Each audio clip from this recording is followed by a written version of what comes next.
Oh, just was about to film this. My hairdresser phoned me and I finally got a hair appointment on the 13th of July. This mop. Look at the state of this. My hair will be sorted. I'm so excited to get my hair cut because this is, oh, what a mess. Okay, that's why I'm wearing sunglasses. Oh, so I think this looks much better than my non-existent long fringe in my face. Oh, yay! So I've got coffee, I've got my notebook and my laptop in front of me. Hi, hello, welcome back to the video. I'm actually really excited to film this. I'm going to start a new film series where let's talk about films. Disclaimer, this video is full of spoilers. I'm going to talk about the ending and some scenes that are going on at the end, so do go and watch La La Land and come back to this video and talk to me about your views and opinions and what you think it. I feel like it's got a very mixed review. I know it's a very well loved film, but I've come across people that just don't like it just for the fact it's a musical, which is understandable. Not everyone loves musicals, and for the fact, I don't know, just some people just don't like it, which you're allowed not to like. Everyone has their own opinion. I just happen to I just love this film so much.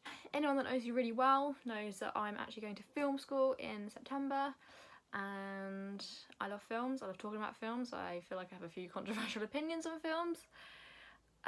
So I need to stop saying I'm gonna start with one of my favourite films, La La Land, and I'm going to talk about why it's my favourite film, and maybe I'll analyse it and go into a few theories. I'm not really sure. I think I'm just going to talk about why I like it, and if it leads into that then we do that, because I don't want to sit here and analyse a film if no one's particularly interested in me talking about that. So let's start off with, I've made some notes. I've got about 10 pages full of notes and scribbles and random notes, I guess, from certain scenes about what I think it means. La La Land, when I think of La La Land, I think of the block colours and like vintage sort of Hollywood sort of, it just feels like a classic. It was brought out in 2016. Let's start there. It was brought out in 2016, and it was directed by Damien Chazelle. I think that's how you pronounce it. It won 6 Oscars and it was nominated for 14. I'm just going to read out my notes, I think I was just, they're all over the place.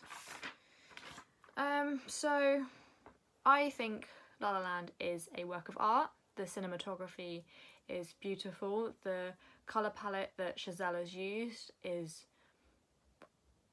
amazing, and it was all actually done naturally. So the cover of La La Land, where with the purple, what do you call it, sunset, purple sky, and all those colours were done in LA's magic hour. So they did it in over 2 days. They had 2 30-minute windows at a certain time of year. At a certain time, it takes half an hour for the sun to set. So they did over 2 days, over 2 30-minute windows where they did this scene. So Chazelle wanted a real life location scene and make it look like it was done with CGI. So actually that scene where they're dancing at the top by the cars at the beginning of the film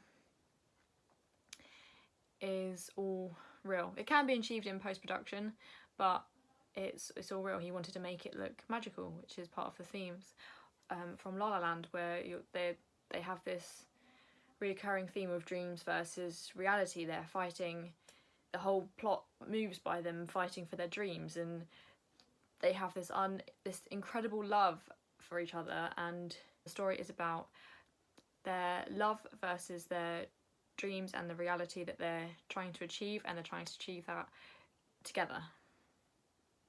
although they don't.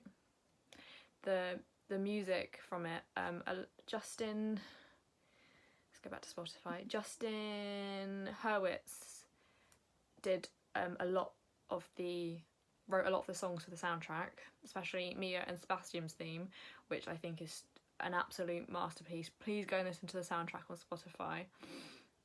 Especially Mia's and Sebastian's theme and Herman's Habit. They're both jazz pieces.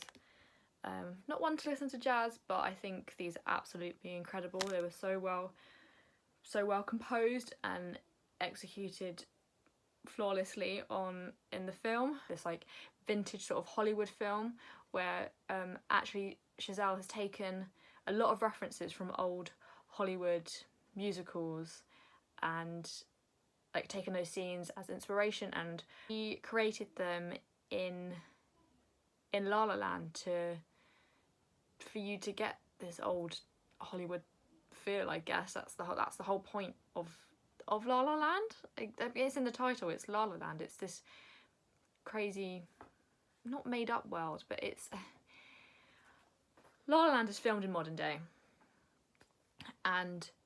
but it feels like an old classic film. I feel like I'm just rambling and chatting shit about this. I'm trying to get my point across. I'm not very good at narrowing down what I think and just having a concise sentence. I just tend to ramble a lot.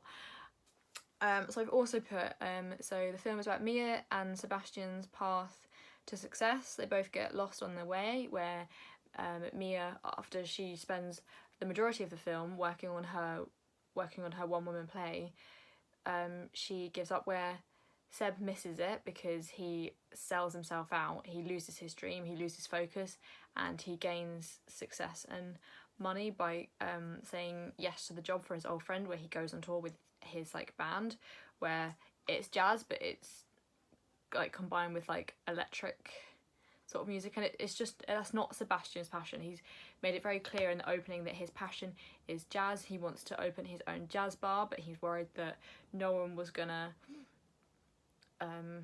go to his bar, that it was gonna be a flop because no one likes jazz anymore. But that was his passion.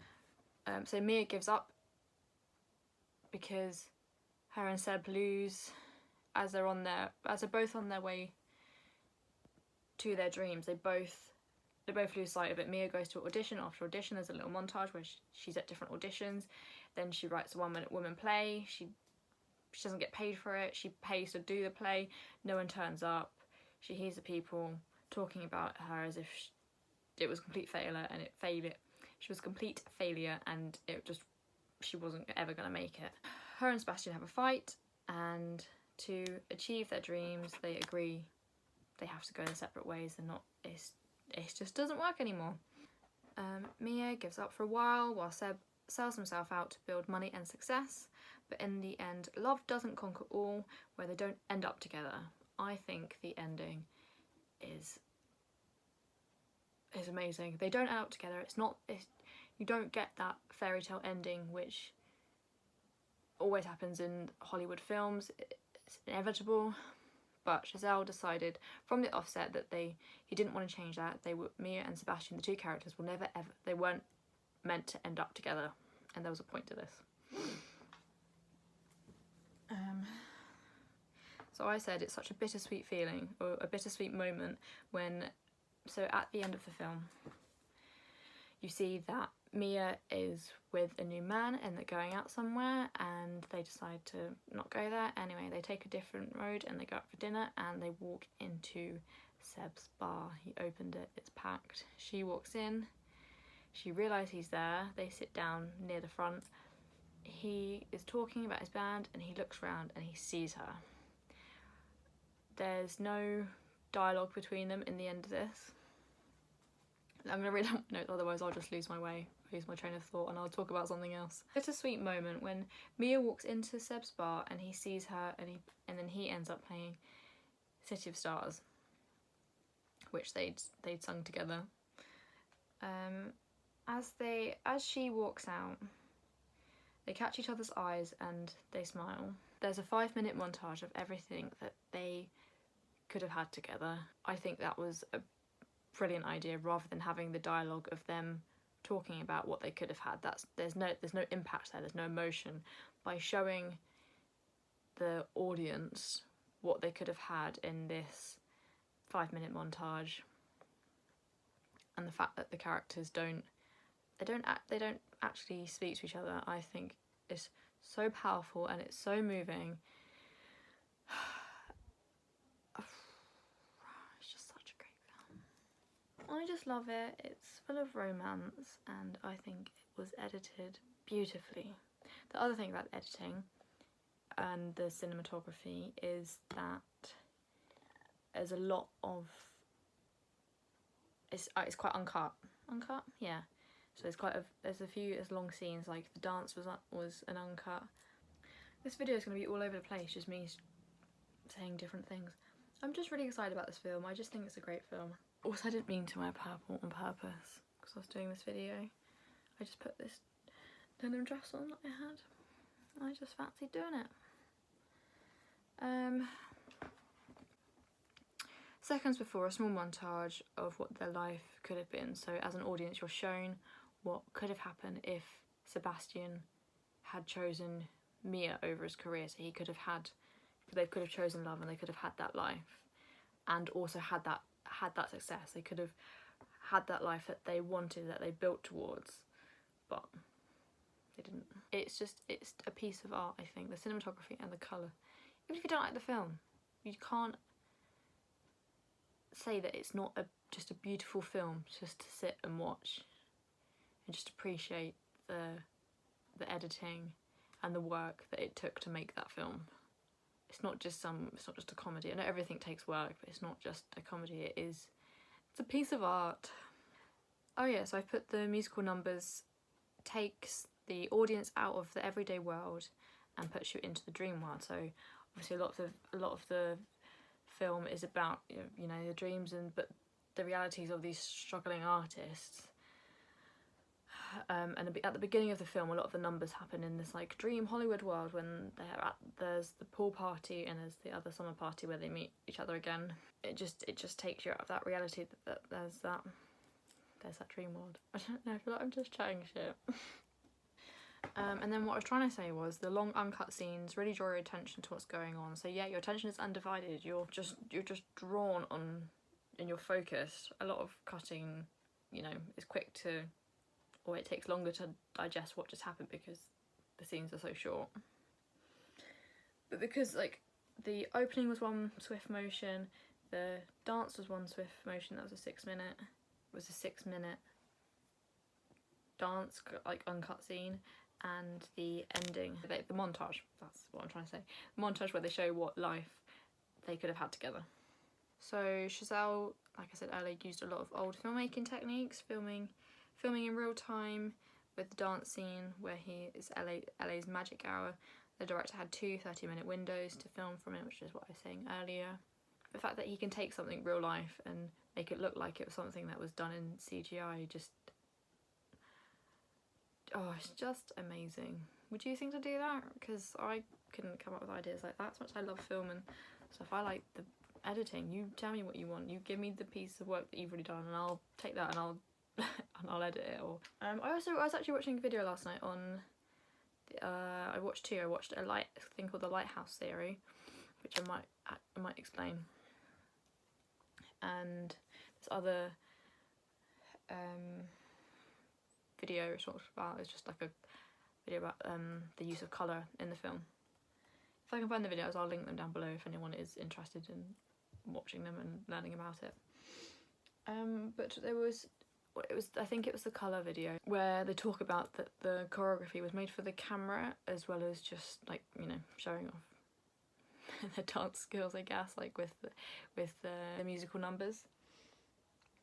Oh, I don't have any references. I can't remember what films they were referencing to. So like I said earlier, they were talking about a lot of the scenes in La La Land you'll find similar scenes to in other old Hollywood musicals. So where some of the cinematography, where the choreography, was made for the camera, where the camera just follows them about. Like from the opening scene, the camera follows them about.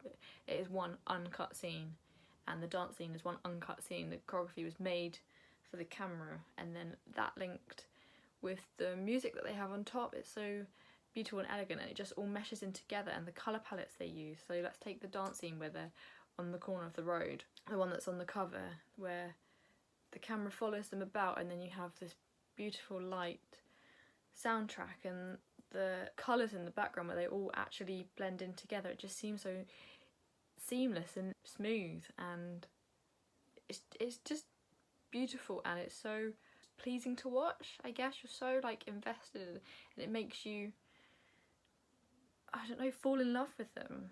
Does that make sense? Viewer gets a sense of, yeah, warmth and connection, which is what I was trying to say. Okay, the lighthouse theory. I kind of understand it. Well, no, I do understand it, I just whether I can actually explain it. So Sebastian turns up at Mia's workplace, and he takes her to the lighthouse cafe where he shows her the jazz. Now when they're in there in a few of the scenes, there's the lighthouse stained glass window. There's the stained glass lighthouse behind them, and some of the lyrics in the songs reflect that and is a symbol for the two characters. Someone in the crowd could be the one you need to know, the one to finally lift you off the ground. Someone in the crowd could take you where you want to go, if someone ready to be found. Basically, there's a couple of lyrics in some songs, I can't find them, but I'll link the video below where they explain it much better. The lighthouse represents them looking for something needed, which was each other, which meant they were finding their way into the right direction. The lighthouse was prominent in a lot of scenes of them together. And then I've done just literal, I split the page into 4, and I did a box for lighting, cinematography, mise-en-scene, and editing/sound. So I put lighting, like in the opening scene was natural. They're using bright colours. Maybe using gels. So like a lot of the time when they're in Mia's apartment, and then when they're in Seb's apartment a bit later on when they have the argument, there's all that green, usually achieved by using gels. A lot of soft pastel tones, which I think was in Mia's apartment, yeah, in-house. And then the dark lighting. The dark lighting in the restaurant that Seb plays at, you can't see the manager's face, voice of power and authority. So I kind of took that as Seb obviously is a struggling artist, and then this manager, who's not particularly nice to Seb, is like the voice of, you know, his success, where he needs to be, the thing that's pushing him down and not letting him get there. Does that make sense? It makes sense in my head. I think I'm much better at talking about films that I don't like to films that I actually do like. The Greatest Showman, but we won't go there. I will do a separate video on that, because I really want to talk about that video. I really want to talk about The Greatest Showman, because the creators who created La La Land also did The Greatest Showman, and I had very high hopes for that film, but I will get onto that in a separate video. But hopefully once I explain it from my point of view, I'm not going to get into it, but hopefully if I explain it from my point of view, people will understand why I'm not such a massive fan of it. So I said that, and that's about primary colours in Mia's place. She's more connected to Hollywood versus in Seb's place, like in the introduction. He's not, because she's an actress. She's all slightly more wrapped up because she lives with her friends that are all actresses, where he's still quite lost, and he's just lost at the beginning, because you see where his sister is already in his house, and she's like, well, will you just unpack your stuff already? And he doesn't really know what direction he's going in. It's a feel-good soundtrack, slow and soft contrasts to singing scenes. Mia and Seb's theme plays when they're reminded of each other. Oh yeah, when she drives cinema, where he says, oh, something's playing on in the evening. She drives by it, looks at it, smiles. Mia and Seb's theme plays. And then I think again later on when she drives by it and it's closed, I think it plays again. And that's all I've put. I feel like this video is going to be such a mess to edit. I've just rambled for half an hour now. I just love this film. It has that vintage Hollywood feeling. It's so uplifting and warm. The songs are just, there's such, like I said, they're good feel-good songs. I just think it's a piece of art to work. Chazelle did a really good job of it. I watched him talk in interviews about the film. I think you need to go and watch it. I just really like the film, and I'm gonna get a film poster from it to add to my collection. You can see I have Jaws. My number one balloon fell off. It just keeps falling down, I don't know why. Jaws, this way, Star Wars, flying, and then over that direction I've got a Back to the Future 2 poster, and somewhere I've got Ash Gordon. Is that what the film's called? Somewhere there's that, but I want to get La La Land, I want to get Reservoir Dogs, I want to get Pulp Fiction, might get a Seven poster, Ghostbusters, Breakfast Club, a few other films I like, and I'm gonna get those posters. In conclusion, I think it's a beautiful film to watch visually, even if you don't like the storyline and even if you don't like the songs, but everything in that film is done for a reason. The way they've placed the songs, the lighting, the things that the characters are saying, everything has a meaning to it, and it will be in every film, whether it's a comedy or a piece of art like La La Land. I really hope it's come across that I do really like talking about films. I really struggle to get my point across sometimes, and I just ramble and take 5,000 different routes to get to a point that I actually want to make. So I hope that's come across, that I do really enjoy this film, and maybe I think I am a bit better about talking films that I don't like, because I know exactly what it is that I don't like about it. And when I first saw The Greatest Showman and I explained why I don't like it, my point was concise and people understood why I didn't like it. Whereas La La Land, I think it's just amazing, and I love so many things about it. I find it hard, I don't know why I find it hard to explain. I hope when I edit this video it doesn't come across as a mess. It just comes across that I'm passionate about talking about something that I love. But please comment down below your thoughts and opinions on La La Land, whether you hate it or whether you love it. I'm genuinely interested to hear about it, and let's debate. Let's get going. I'm really excited to film this series talking about different films. Anyway, thanks for watching and listening to me ramble on. Hopefully I can cut this down into a more concise video. Goodbye. Thank you for watching. Please like and subscribe. I have different content coming out soon. I've got loads of ideas I want to get going with whilst I'm still off before I go back to work in a couple of weeks. Thank you very much. Bye.